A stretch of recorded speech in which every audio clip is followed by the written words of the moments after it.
Good morning and welcome to the Daily Cyber Briefing. I am your host, Rich Benfield, standing in for Stephen Ridgway, and today is May the 22nd at 8:30 in the morning. Headlines for you today. So, GitLab Atlassian Patch High-severity vulnerabilities. Microsoft dismantles Lumma Stealer Network, seizes 2,000 plus domains. Russian hackers breach orgs to track aid routes to Ukraine. Docker Zombie Malware infects containers for crypto mining and self-replication. And 71 fake websites impersonating a German retailer to steal payment information. So, to the top of the news, GitLab and Atlassian this week announced the release of patches for over a dozen vulnerabilities across their product portfolios, including multiple high-severity bugs. On Tuesday, Atlassian published 8 advisories detailing 6 high-severity flaws in Bamboo, Confluence, Fisheye, Crucible, and Jira. All security defects were identified in third-party dependencies used by these products. Their exploitation could allow attackers to cause denial of service conditions or elevate their privileges on a vulnerable system. To fix all the vulnerabilities impacting your products, Atlassian recommends patching your instances to the latest version, the company notes. On Wednesday, GitLab announced fixes for 10 bugs affecting Community Edition CE and Enterprise Edition EE. The most important of these flaws is CVE 2025-0993, a high-severity issue that could be exploited by authenticated attackers to cause a denial of service condition by exhausting server resources. GitLab also announced patches for 7 medium-severity flaws that could be exploited to bypass two-factor authentication, cause a denial of service condition, reveal masked or hidden CI variables in the web UI, or view full email addresses that should be partially hidden. 2 low-severity vulnerabilities that could lead to branch name confusion and unauthorized access to job data were also resolved.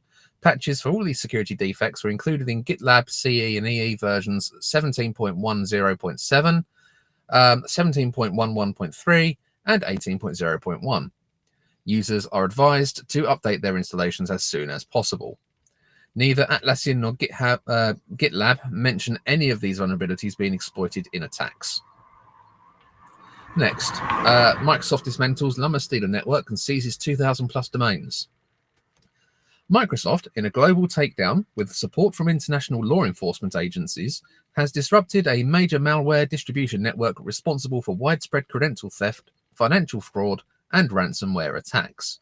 The operation targeted Lumma Stealer, an info-stealer malware used by hundreds of threat actors to steal sensitive information from nearly 400,000 infected Windows devices.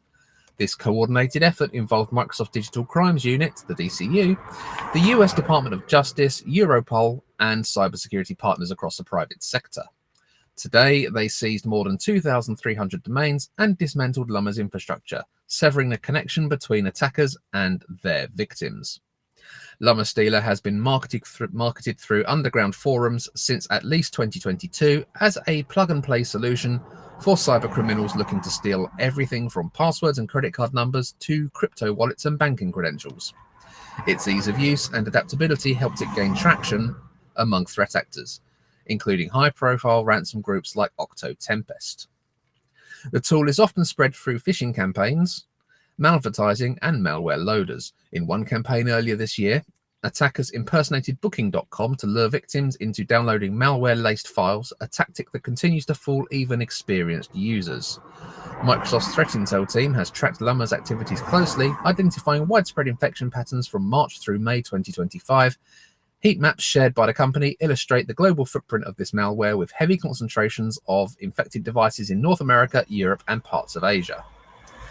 According to Microsoft's blog post, on May the 13th, Microsoft filed legal action in the US District Court for the Northern District of Georgia, securing a court order to block and seize the malicious domains linked to Lumma's command structure.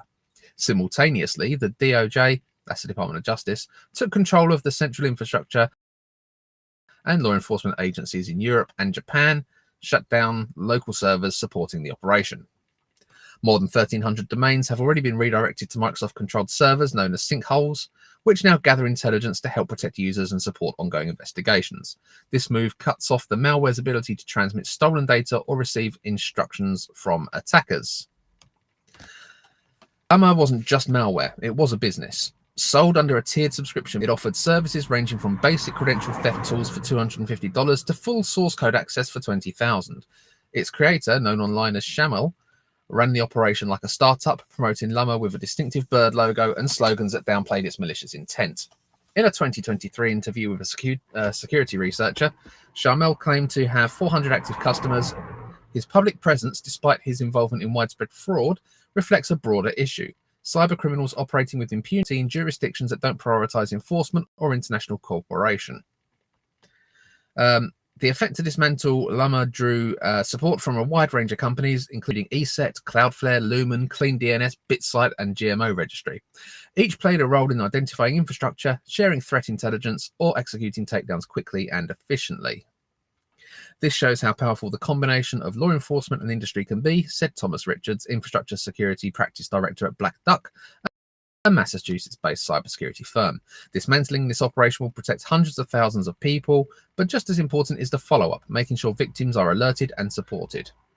Richards adds that the growth of malware as a service market in recent years requires consistent collaboration to limit the damage for such tools.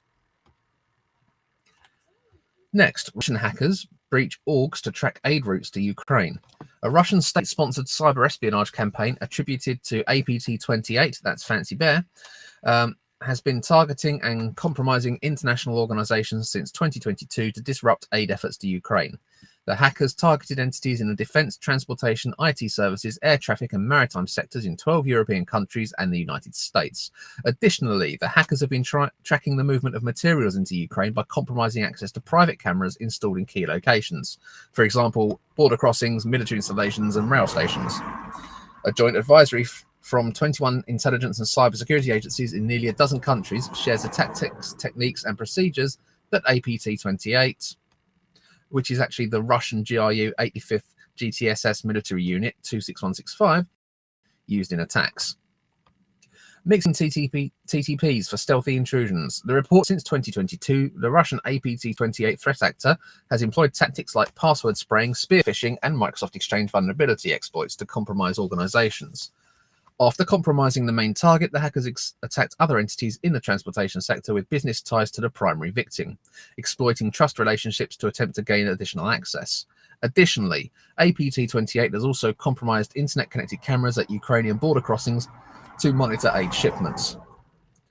Targeted organizations are located in the United States, Bulgaria, Czechia, France, Germany, Greece, Italy, Moldova, Netherlands, Poland, Romania, Slovakia, and Ukraine. According to the report, the hackers gained initial access using multiple techniques. Among them was credential guessing or brute force, spear phishing for credentials, spear phishing to deliver malware, exploiting an Outlook NTLM vulnerability.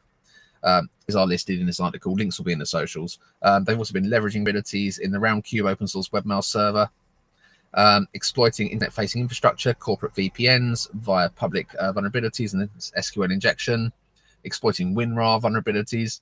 To hide the origin of the attack, APT28 routed their communication through compromised small office, home office devices that were in proximity to the target. Once on the victim network, the hackers ran reconnaissance of internal contacts in the cybersecurity, transport coordination, and partner companies to identify additional targets. For lateral movement and data exfiltration, native commands and open source tools were used, like psexec, Impacket, Remote Desktop Protocol, Certipy, and AD Explorer to exfiltrate Active Directory information. They also located and exfiltrated lists of Office 365 users to collect email. After getting access to an email account, APT28 would enroll compromised accounts in MFA mechanisms to increase the trust level of compromised accounts and enable sustained access. One step after gaining initial access, was to hack into accounts with access to sensitive information on aid shipments to Ukraine, which included the sender and recipient, cargo content, travel routes, container registration numbers, and destination.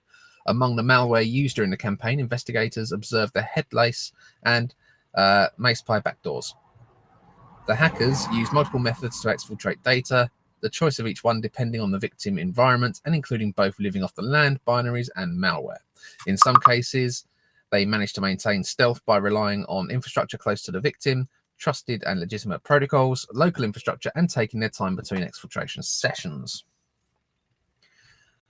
Okay, one part of the espionage campaign is likely hacking camera feeds, private traffic, military installations, rail stations, and border crossings to monitor the movement of materials into Ukraine. The report from the government agencies notes that 10,000 cameras were targeted, over 80% located in Ukraine, followed by almost 1,000 in Romania.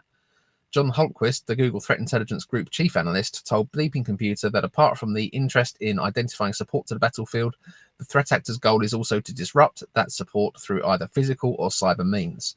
These incidents could be precursors to other serious actions, Holtquist said, adding a warning that anyone involved in the process of sending material aid to Ukraine should consider themselves targeted. The Joint Cybersecurity Advisory includes general security mitigations and detections, as well as a set of indicators of compromise for scripts and utilities used, email providers commonly used by the threat actor, malicious archive file names, IP addresses, and Outlook exploitation details. Okay, next. Docker Zombie Malware infects containers for crypto mining and self-replication. A novel malware campaign targeting containerized infrastructures has emerged, exploiting insecurely exposed Docker APIs to spread malicious containers and mine Dero cryptocurrency. Dubbed a Docker zombie outbreak by cybersecurity researchers at Kaspersky, this attack leverages a self-replicating propagation mechanism to transform compromised containers into zombies that mine cryptocurrency and infect new victims. The campaign, detected during a recent compromise assessment, showcases an alarming degree of automation requiring no C2 servers as it spreads exponentially across vulnerable networks worldwide. The attack begins when a threat actor exploits an exposed Docker API, typically over port 2375, to gain access to a containerized environment. Once inside, two Golang-based UPX-packed malware implants are deployed, a propagation malware masquerading as Nginx, detected as trojan.linux.agent.gen, and a Dero cryptocurrency miner named Cloud, detected as risktool.linux.miner.gen. The Nginx malware is the orchestrator, ensuring persistence and propagation by logging activities in nginx.log and maintaining a version marker in version.dat to identify infected containers.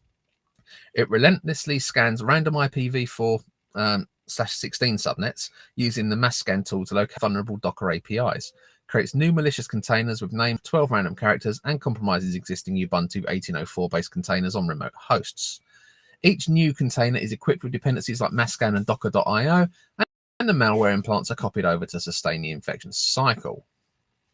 The Cloud, derived from the open source Dero HE CLI project, operates with hard-coded encrypted configurations, including a wallet address, which is in this article, and DROD node addresses, again in this article, decrypted via AES CTR during execution.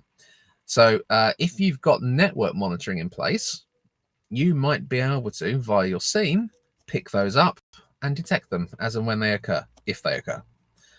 So the miner hijacks the host resources for Dero mining, while Nginx ensures its continuous operation by restarting it if interrupted.